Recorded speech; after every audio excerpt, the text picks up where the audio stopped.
இது தேர்தல் ஆண்டு இன்னும் சற்று நேரத்தில் இடைக்கால பட்ஜெட்டை மத்திய நிதி அமைச்சர் நிர்மலா சீதாராமன் தாக்கல் செய்ய இருக்கிறார். நிறைய எதிர்பார்ப்புகள் எழுந்திருக்கிறது. ஒரு தேர்தலுக்கு முந்தைய பட்ஜெட் என்பதனால நிறைய சுவாரஸ்ய அறிவிப்புகள் இருக்கும் என்றும் கணிக்கப்படுகிறது. பார்க்கலாம் இன்னும் சற்று நேரத்தில். பல நிபுணர்கள் தங்களுடைய கணிப்புகளையும் பார்வைகளையும் வைத்து வருகிறார்கள். பொருளாதார நிபுணர் திரு சேகர் அவர்கள் நம்மோடு இணைந்திருக்கிறார். திரு ஜி சேகர், வணக்கம், குட் மார்னிங். என்ன எதிர்பார்ப்பு இந்த பட்ஜெட் மேலே? அதை தாண்டி ஒரு விமர்சனம் வைக்கப்படுது. இப்போ வழக்கமாக எக்கனாமிக் சர்வே வைப்பது வழக்கம், அது இல்லையே, ஏன்? அப்போ தானே நாட்டுடைய பொருளாதாரத்துடைய நிலையை தெளிவாக புரிந்து கொள்ள முடியும். அந்த மரபு ஏன் மீறப்பட்டது என்று.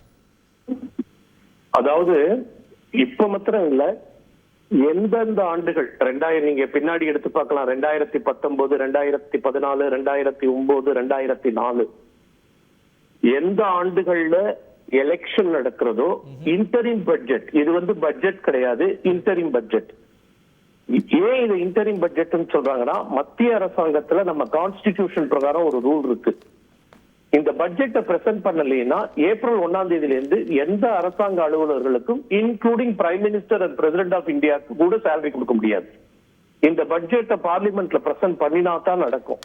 அதனால இத ஒரு இன்டரிம் பட்ஜெட் சொல்றாங்க. இன்டரிம் பட்ஜெட் பிரசன்ட் பண்ணும்போது எப்போதுமே எக்கனாமிக் சர்வே பிரசன்ட் பண்றது கிடையாது. ஆனா even though economic survey present பண்ணலைன்னா கூட தி எக்கனாமிக் அட்வைசர் ஆபீஸ்ல இருந்து இந்தியன் எக்கனாமி ரிவ்யூ அப்படின்ட்டு லாஸ்ட் 10 இயர்ஸ்ல நடந்தத ஒரு 74 பக்கமா 2 நாளைகளுக்கு முன்னாடி பப்ளிஷ் பண்ணிருக்காங்க. கிட்டத்தட்ட என்னெல்லாம் நடந்தது, என்னென்ன செக்டார்ல, என்னென்ன வெல்ஃபேர் மெஷர்ல கவர்மெண்டோட கேபிட்டல் எக்ஸ்பெண்டிச்சர், இதெல்லாம் ஒரு நட்சலா ஒரு டீடைலா கொடுக்காம ஒரு ரிவ்யூன்னு கொடுத்திருக்காங்க. பட் ஆனா எக்கனாமிக் சர்வே எப்போதுமே பிரசன்ட் பண்றது கிடையாது. அதனால இது ஏதோ புதுசா மோடி அரசாங்கம் எக்கனாமிக் சர்வேயை பிரசன்ட் பண்ணாம சப்ரஸ் பண்றாங்கன்னு சொல்ல முடியாது. இரண்டாவது இது ஒரு இன்டரிம் பட்ஜெட்னு இருக்கும்போது ஒரு எத்திக்ஸ் ஃபாலோ பண்றாங்க. நேற்றுக்கு கூட மோடி அவர்கள் பேசும்போது, நமது பிரதம மந்திரி மோடி அவர்கள் பேசும்போது, பாராளுமன்றத்தில் பேசும்போது, இதுல இது ஒரு இன்டரிம் பட்ஜெட்னால ரொம்ப பெருசா நாங்க எதுவும் சொல்ல மாட்டோம், நாங்க நடைமுறையை கடைபிடிப்போம். அதாவது வெல்ஃபேர் மெஷர்லாம் ரொம்ப எதுவுமே சொல்ல மாட்டாங்க, இது வரைக்கும் சொன்னது கிடையாது. ஏதாவது 1-2 எங்கேயாவது கரெக்ஷன்ஸ் தேவையா இருந்தா சொல்லுவாங்களே தவிர 2019 இன்டரிம் பட்ஜெட்ல நிறைய கவர்ச்சிகர திட்டங்கள் இருந்தது. இன்னைக்கு ஒரு கம்ஃபர்டபிள் பொலிட்டிக்கல் பொசிஷன்ல இருக்கிறதுனால அதுக்கான அவசியம் இல்லைன்னு நினைக்கிறீங்களா? இல்ல 19ல கூட நாங்க பண்ணுவோம்னு சொன்னாங்களே தவிர பட்ஜெட்ல அனௌன்ஸ் பண்ணல. நாங்க விவசாயிகளுக்கான ஊக்கத்தொகையிலிருந்து 2019ல நிறைய திட்டங்கள் பார்த்தோம் நம்ம.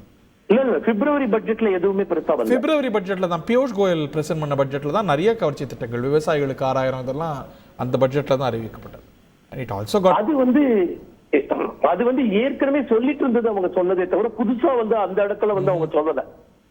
அது விவசாயிகளுக்கு 6000 சொன்னது எலெக்ஷன் ப்ராமிஸ், பின்னாடி கொடுக்க போறோம்னு சொன்னாங்களே தவிர பட்ஜெட்ல பிரசன்ட் பண்ணல. நீங்க எடுத்து பாருங்க. If I am not mistaken, அது பியூஷ் கோயலுடைய, ஏன்னா Arun Jaitley was not well, அது பியூஷ் கோயல் பக்கம் வந்தது பினான்சியல். ஆமா, அதான் கடைசி நிமிஷத்துல அவர் பிரசன்ட் பண்ணார் அந்த 3 மாதம்.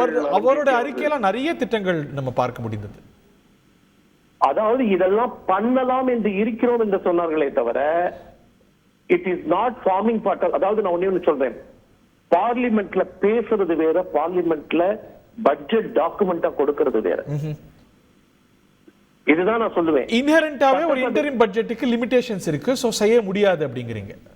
ஆமா, எப்போதுமே நாங்க இதெல்லாம் செய்யறதுக்கு இருக்கோம், நாங்க இதெல்லாம் ஃபியூச்சர்ல செய்ய போறோம்னு வேணா சொல்லலாமே தவிர இதெல்லாம் எப்போ நீங்க எடுத்து பாத்தீங்கன்னா 2013ல கூட 2000 அந்த அக்ரிகல்ச்சர் லோனை வெயிட் பண்ணும்போது அதுக்கு முந்தின வருஷமே வெயிட் பண்ணாரு ப. சிதம்பரம்.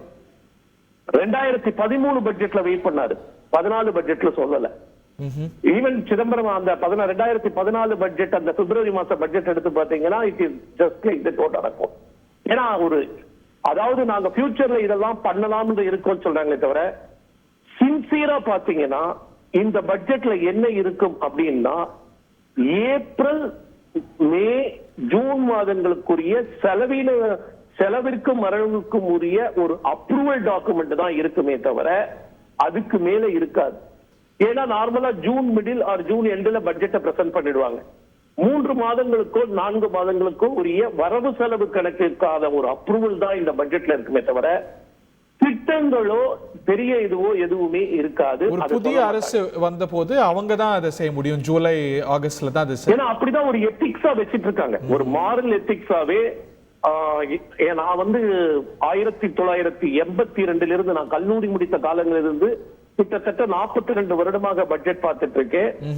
எல்லா வித பட்ஜெட்டுகளுமே எலெக்ஷன் இயர் பட்ஜெட்ல இந்த மாதிரி இன்டரிம் பட்ஜெட் வந்தால் அந்த பட்ஜெட் வந்து அந்த டெம்பரரி பீரியட் ஒரு 3-4 மாதங்களுக்கு தான் இருக்குமே தவிர ஒரு ஆண்டு பட்ஜெட்டாக முழுசாக சப்மிட் பண்ண மாட்டாங்க. கரெக்ட்.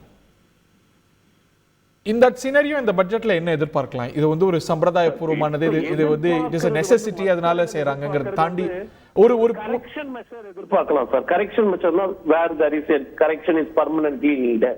Like what?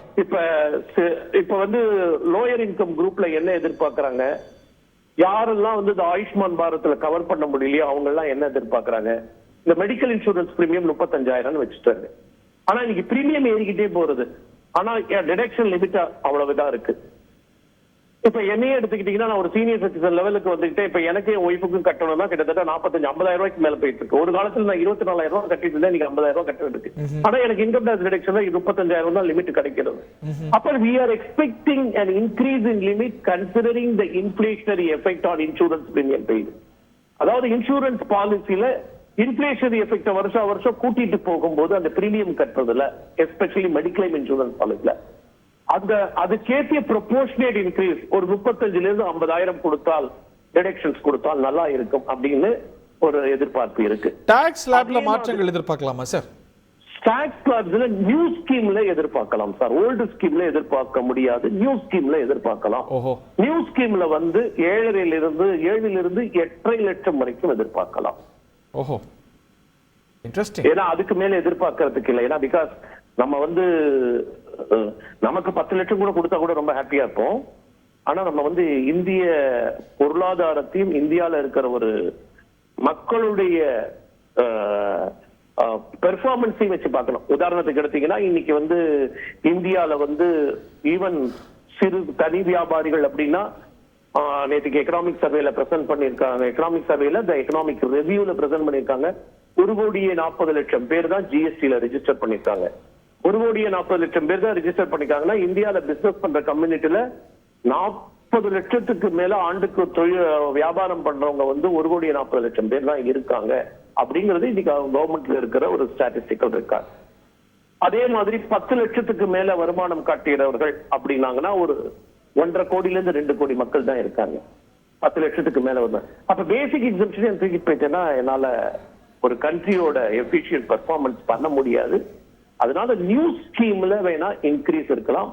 ஓல்டு ஸ்கீம்ல எதிர்பார்க்கறது என்ன அப்படின்னா பேசிக் எக்ஸம்ஷன் லிமிட்டை இன்க்ரீஸ் பண்ணனாலும் சேவிங்ஸுக்கு நான் இதே மாதிரி சொன்ன மாதிரி, ஏன்னா இப்ப ஸ்கூல் ஃபீஸ் எல்லாம் ஏறி போச்சு, ஏன்னா டியூஷன் ஃபீஸ் எல்லாம் ஏறி போச்சு, காலேஜ் ஃபீஸ் எல்லாம் ஏறி போச்சு, வீடு கன்ஸ்ட்ரக்ஷன் காஸ்ட் எல்லாம் ஏறி போச்சு. அப்படிங்கும்போது அந்த 80Cல 1.5 லட்சம் லிமிட்டை 2 லட்சமா கொடுத்தா நல்லா இருக்குன்னு எதிர்பார்க்கறாங்க மினிமம். ஏன்னா இதெல்லாம் வந்து ஒரு 20 ஆண்டுக்கு முன்னாடி பிக்ஸ் பண்ண லிமிட். நீங்க கொடுக்கணும்னு நினைச்சீங்கன்னா அந்த லெவலுக்கு கொடுக்கலாம் அப்படின்னு.